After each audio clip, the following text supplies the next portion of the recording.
Protein. So when you are measuring protein, it's really important to get an eyeball of how many ounces something is, or the general serving size.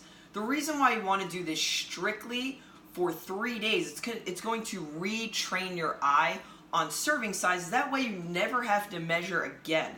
I believe that you should measure your foods about once a year for like 3 to 5 days just to recalibrate your eye, because 1/4 cup of pistachios can really get away from you. Before you know it, you're eating a ton of calories, or maybe too much or too little of a protein source. So just some ideas. One, protein is always listed on the back of every single item and food item. So what you want to do is, if the serving size is a cup, for 3 days just recalibrate.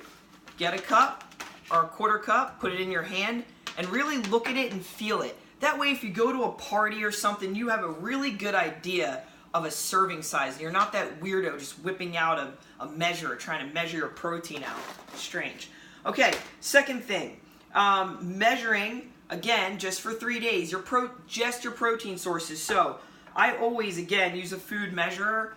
This is a pretty easy one. So I'm just going to take this piece of fish, I'm going to weigh it, and it is 5.7 ounces. So what you can do is then take that fish, go to MyFitPal of tilapia, and look up 6 ounces of tilapia. Now the reason you're doing this is, again, to make sure you're hitting your macros of protein daily and where you're getting a lot of protein in. So I always notice that I eat a ton of protein post-workout, and then I kind of taper off through the day. I used to be opposite. What you're trying to do is number one, just weigh and measure for 3 days.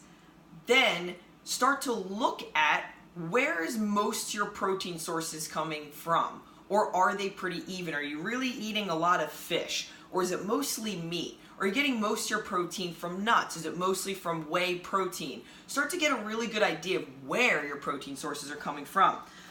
Some stuff that I naturally do is, I've recently just switched over all my burgers, because I love burgers.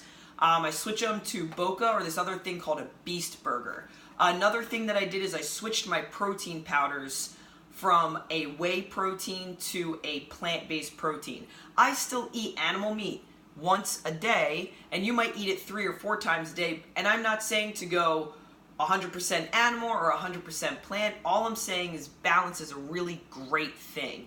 So in the protein cheat sheet, you can look at all the different ways and different areas and different types of proteins and just kind of see where you fall. So really easy. Again, you're just for 3 days going to track and measure just your protein sources. If you don't know what a protein source is, that's what the protein cheat sheet is. It'll give you what category and where it falls.